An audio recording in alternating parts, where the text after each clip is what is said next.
Alex Bouks, welcome back. Last time we were talking about the good old days, about death metal and how it all started. Let's pick up right where we left off. Tell us about what it was like back in the day trading tapes, man. That was an amazing time that I'll never forget. That I kind of miss. The excitement back then of getting a new tape in the mail, and you didn't know what you were getting in those days, and yeah, I mean, and everything was fresh and new, and I started trading tapes in, I guess, 1986.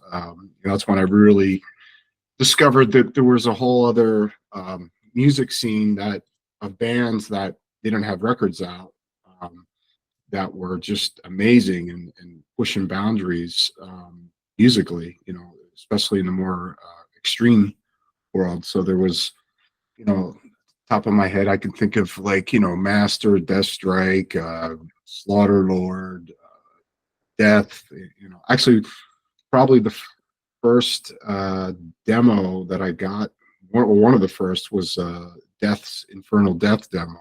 That was probably about a year before Scream Bloody Gore came out, and that was pretty mind-blowing, but yeah, there was just so many amazing bands. There was a band from Illinois called Devastation, because there was another Devastation in Texas, but this was the Illinois band, and they were just super extreme, and also really good players as well. But yeah, there was just so many bands.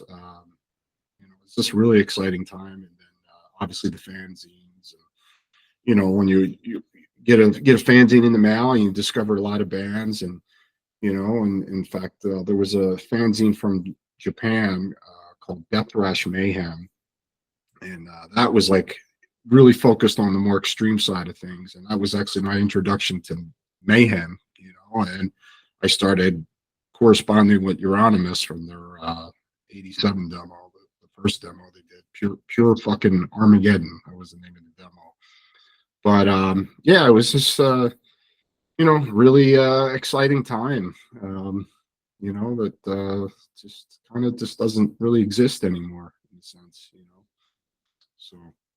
And also, it wasn't like, like I said, when you order something or you get a tape back, you could be waiting a month or something, and you don't know what you're getting. It's not like today where you go on the internet and everything's at your fingertips.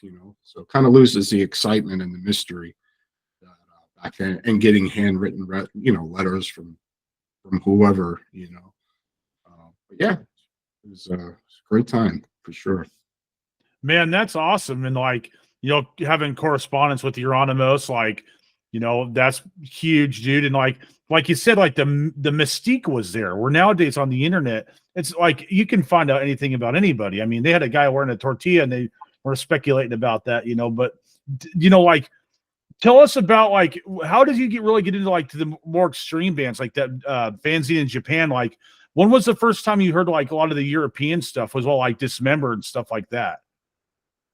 Well, Dismember, that's a few years later. They were later 80s. But yeah, I guess I started like a lot of guys. It was just a hard rock of the 70s, and then discovering heavy metal stuff like Priest and Maiden and Motorhead. And then I guess my first taste of I guess you would say underground metal was hearing Kill 'Em All, Exciter, Heavy Metal Maniac, Merciful Fate, Melissa, Raven. What was it? Was that Like That, or no? All for One, that record.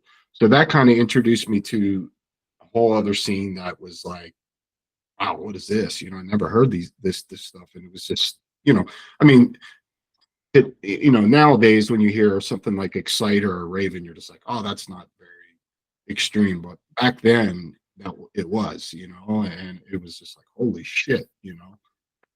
So yeah, I just went from there. Then discover Slayer, and Possessed, and Dark Angel, a lot of the Canadian bands like Voivod and Sacrifice and Razor.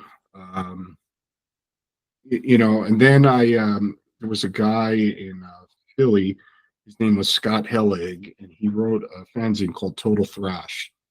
And with think he started his zine maybe around 1985 or something, but he was kind of, meeting him and getting his fanzine kind of exposed me to, like I said, these demo bands, and once and it wasn't just extreme metal. It was like hardcore. There was a lot of like really extreme hardcore bands, like say from Japan, like Confuse, SOB. There was a lot of really killer stuff from Japan too, and the hardcore crossover scene. So there was a lot of that stuff, and then with the extreme bands like Death and Morbid Angel, Hell Witch, and I could go on and on and on. Slaughter Lord, like I said, from Australia. These guys, Necrophagia, of course. But yeah, I mean, it was just kind of meeting him. I think he introduced. Like I realized that there was this whole other underground movement besides all these bands that were putting out albums that I never heard, and yeah, it was pretty amazing. I had a friend named Greg, and he would used to trade tapes back in the day, and he kind of mentioned stuff like that too. And I remember peeling through his fanzines, like just like black and white photocopied stuff that had staples in it. Sometimes they were nicer, but he talked about like in the digital stuff, like when IRC was around, and like talking to people on IRC and like getting CDs and stuff for albums and like MP3s, like when the file transferring stuff first started. Did you ever experience or do that kind of stuff? You said like the digital stuff? Yeah, like IRC and stuff, like to talk to people, because like it's kind of, I mean, the world's it's a big place, but in metal it's a small place too. So it's like you never know if you're getting something from someone that's like in a band, or potentially you're running down the road like, whoa, dude, I used to trade stuff with you back in the day. Oh yeah, yeah. Oh yeah, definitely. There's guys that like, oh yeah, I was a part of this fanzine, and like my friend Carl, that's in the band Hod from Texas. I can't remember the name of the fanzine. It was called maybe Morbid Death or something like that. And he was just like, yeah, I was one of the writers for that fanzine. And I was just like, holy shit, I didn't know Carl in the 80s, but it's just crazy stuff like that happens. But as far as like being involved in the whole underground scene, like as far as writing bands and fanzines and stuff, I guess it was probably 1989 that I kind of just drifted off from that whole thing. And by the 1990s, it just kind of, I don't know, for me, it just, that magic and excitement kind of stopped, as far as like being involved, in that sense, discovering bands and being involved in the underground movement.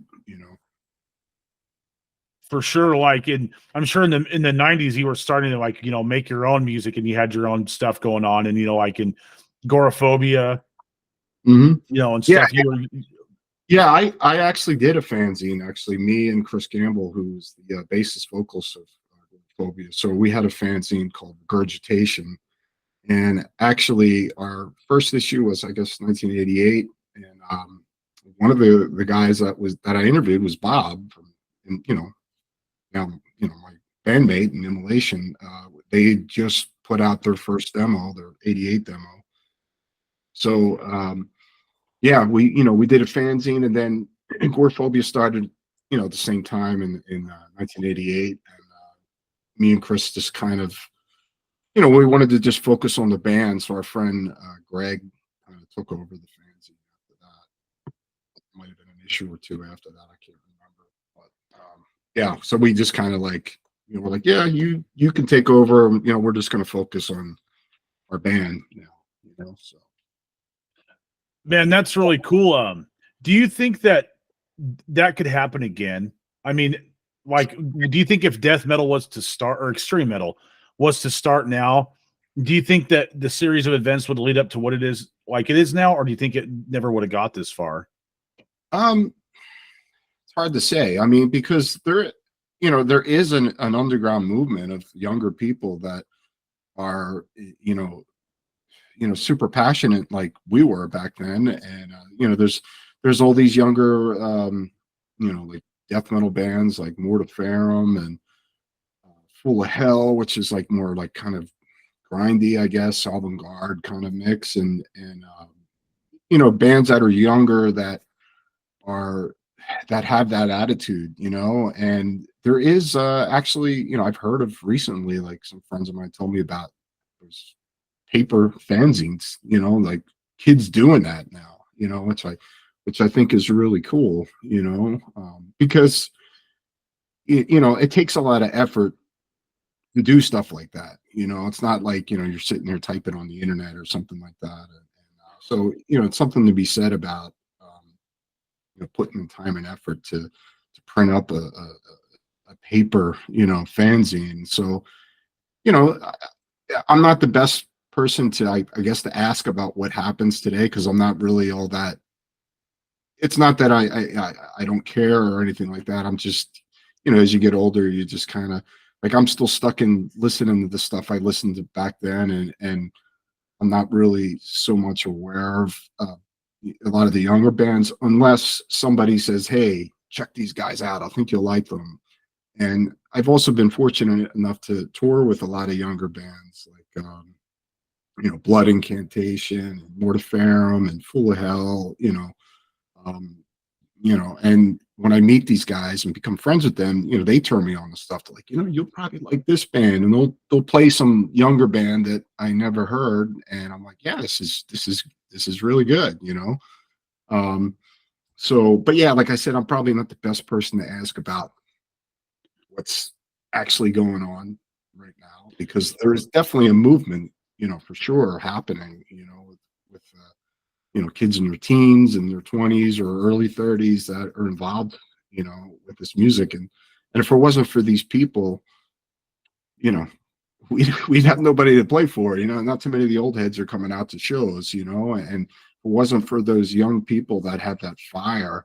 And it's funny, even when I meet fans and stuff, um, that are, you know, young people, and you know, they'll talk to me about like crematory from Sweden or something like that. You know, I'm just like, how do you know this? You know, like, wow, that's so fucking cool. You know, and yeah. So I mean, there's it's alive and well. I mean, I think it's, you know, metal is really you know, because you know the '90s, it was probably a pretty rough time. I guess the mid '90s and early 2000s, and you know, there's this whole other movement going on now, which is really awesome. You know, so many young bands playing, you know, whether it's death metal or thrash or just traditional heavy metal stuff.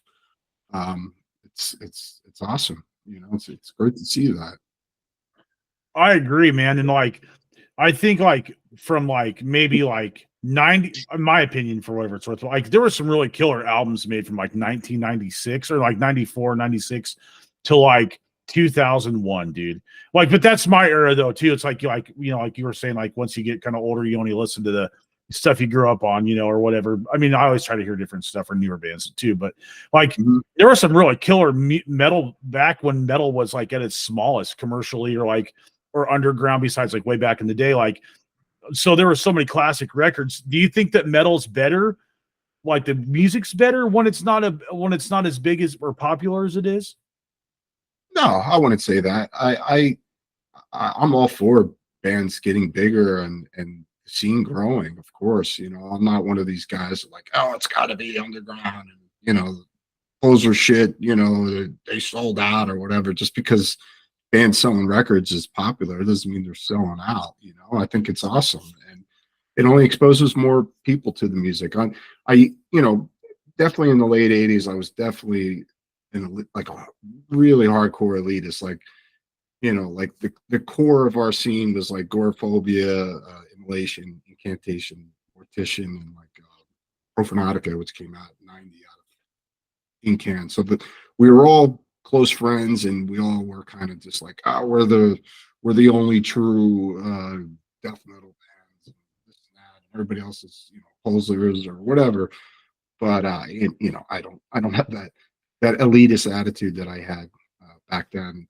But you know, there's the young guys that do have that attitude. Even some of the guys that my friends that are my age still have that that same way of thinking, you know. And but I'm all for the scene growing. I could speak for myself and the rest of my bandmates. You know, we're all about it. We think it's great, you know, see so Yeah. many young bands, you know.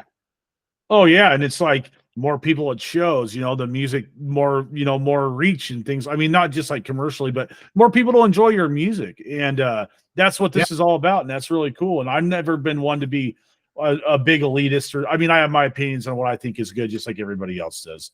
yeah, You know, and not everybody agrees with everybody either. But that being said, I think that metal is, the more of it that's out there, the better it is for all of us. And like you were talking about bands, like I saw a Repulsion t-shirt the other day, and like right. those guys, and I was like, whoa, like, I mean, I know that kind of like some people, but it's not something you see every day. I mean, I'm sure it wasn't original, but the dude that was wearing it looked like he was probably like at least my age, and I'm getting old too. So I was like, wow, I couldn't believe that.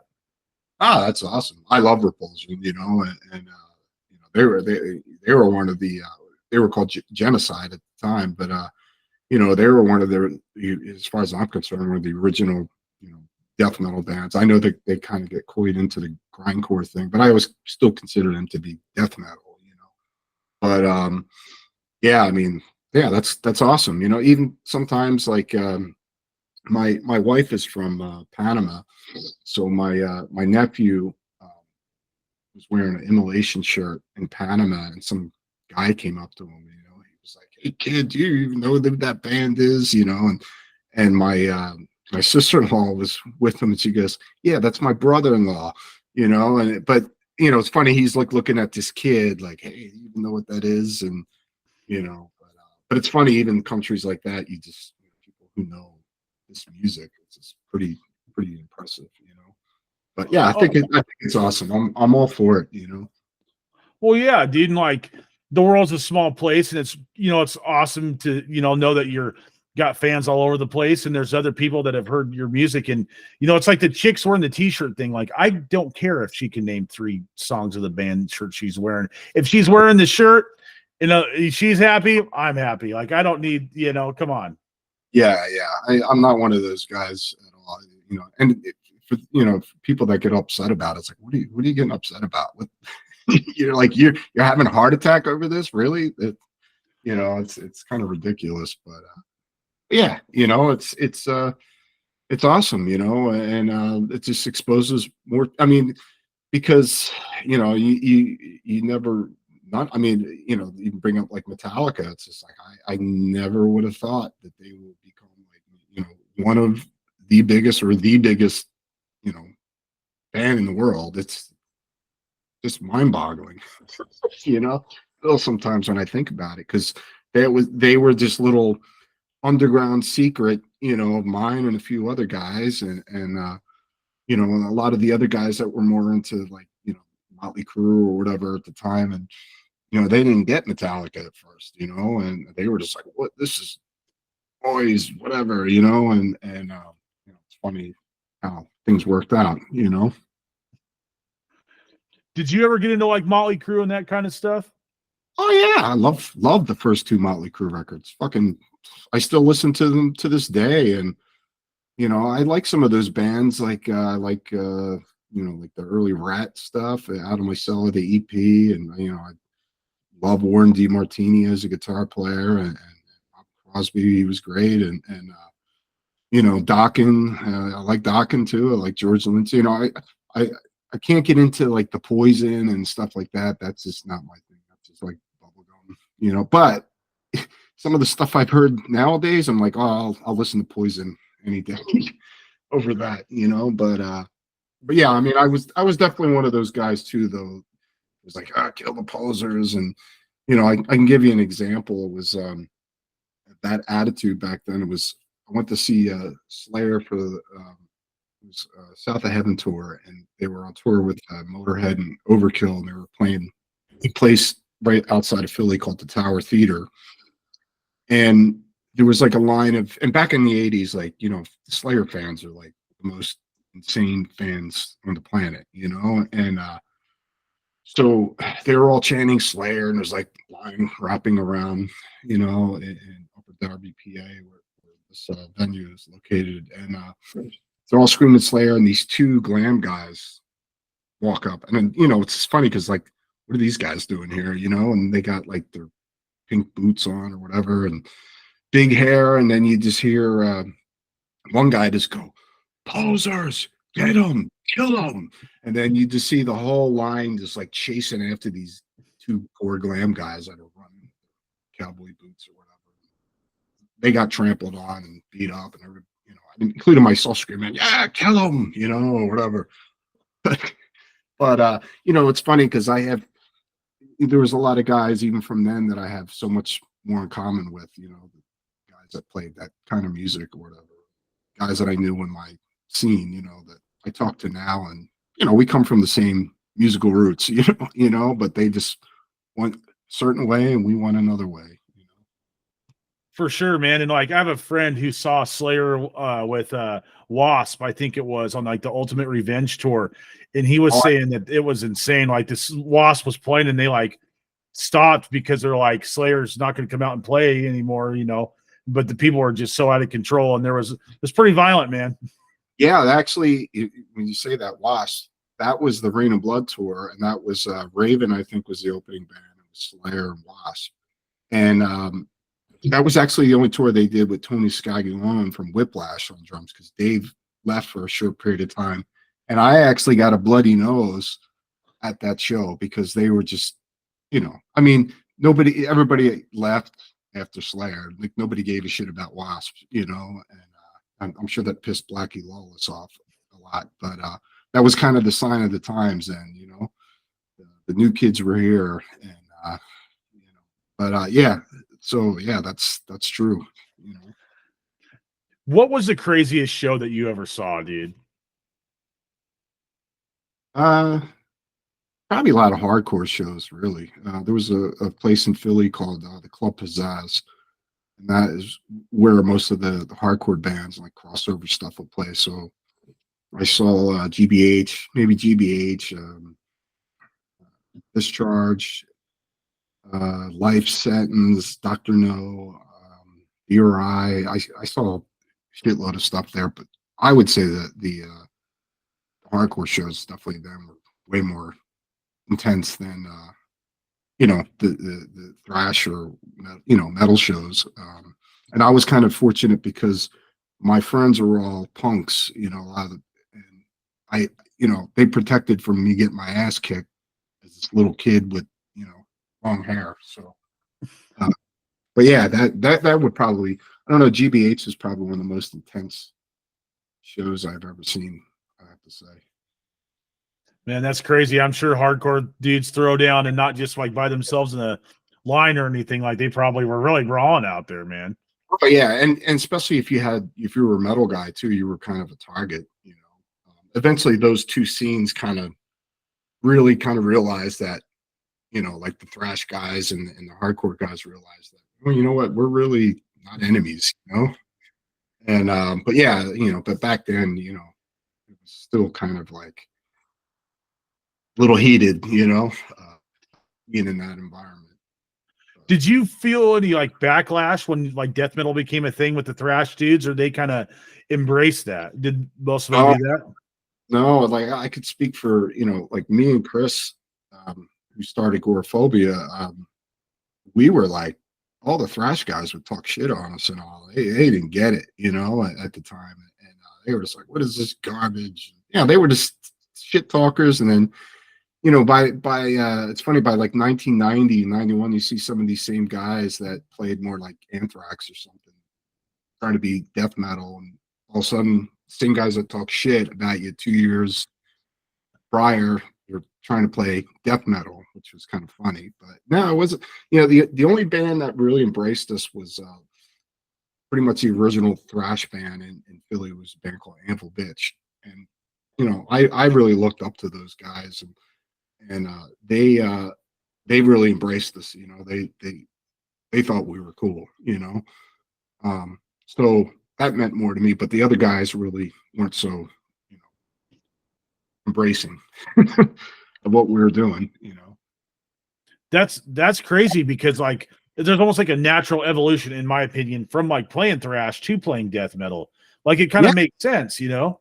yeah, totally. I mean, I think we kind of embodied the original attitude of the original thrash scene that started. And I think what happened was, a lot of those bands started to kind of get watered down a bit, and I think we were just, just trying to take things more extreme and further, musically, and maybe like keep it more pure of that whole thing, that whole attitude and vibe, and dark heaviness to the music, and so like a lot of our, some of our favorite bands were just, getting softer on us, and we were just kind of like, fuck this, and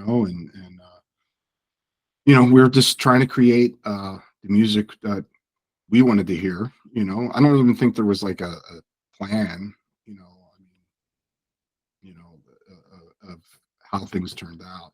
Even like Death, like after Screaming Bloody Gore, I was just kind of, I fell off. Like Leprosy, I thought was, it wasn't bad, but by the time they did Spiritual Healing, myself and a lot of other my friends in our little circle and the other bands, we all hated it. We were just like, oh, this is a sellout. Like, what is this? Because the Death demos were so inspirational to us. And now when I look at it, it's still not my thing. I'm not a fan of the later stuff, later Death stuff. But I understand Chuck was just, he was on his musical journey, and he was taking his music wherever he wanted to take it. We wanted to keep it, super dark and brutal, and he wanted to take it in a more melodic way, I guess, and more progressive. And I love all that kind of music, of course, melody and progressive music too. But at the time, I just wasn't, a fan of that, So. Oh yeah, I mean, I'm a huge death. I mean, all the classic old school death metal band. I'm a fan of them all, and like with Death, I heard the first thing I heard was Spiritual Healing, and I remember I listened to Spiritual Healing, and then I listened to like Rest in Peace, and I was like, oh, like this is like okay, this is just a little bit heavier than that. It's like, you know what I mean? So it's kind of like for me, that was like my musical journey, and then from there I started working going backwards or forwards, but like heavier music. And I definitely agree with you. It's like that, like Death to me was like 2 or 3 different bands. Yeah. But it's well done. It's it's great stuff. I mean, for what he was going for. Like I said, looking back on it now, it's not as, I'm not mad about it. But back then, I was just like, oh, what the fuck is this? This is not what I want. And especially like going from the guys that got into the Death demos, which were just ridiculous. It was like the heaviest thing you ever heard. And and Scream Bloody Gore was just, such an amazing record. And yeah, but it's not up to, it's just like when people bitch about Metallica and stuff. It's just like, well, they're just doing what they want to do. It's not about you, and not everybody's gonna like it, and when you're a musician and you want to express yourself, you take wherever your heart takes you. Wherever you want to go with your craft, and that's fine. It doesn't mean you're a sellout. It's just people don't like it. Right. And I think like with metal, that's something that's huge, is like it's like sell out, whatever, but it's like musicians are making just different music. Like with Death, I think Human's my favorite Death album is Human.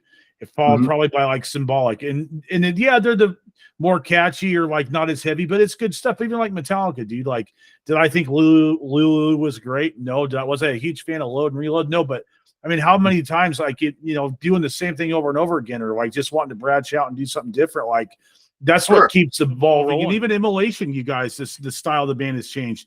Even Incantation, the style changed. And I think as a songwriter, you got to keep things moving forward.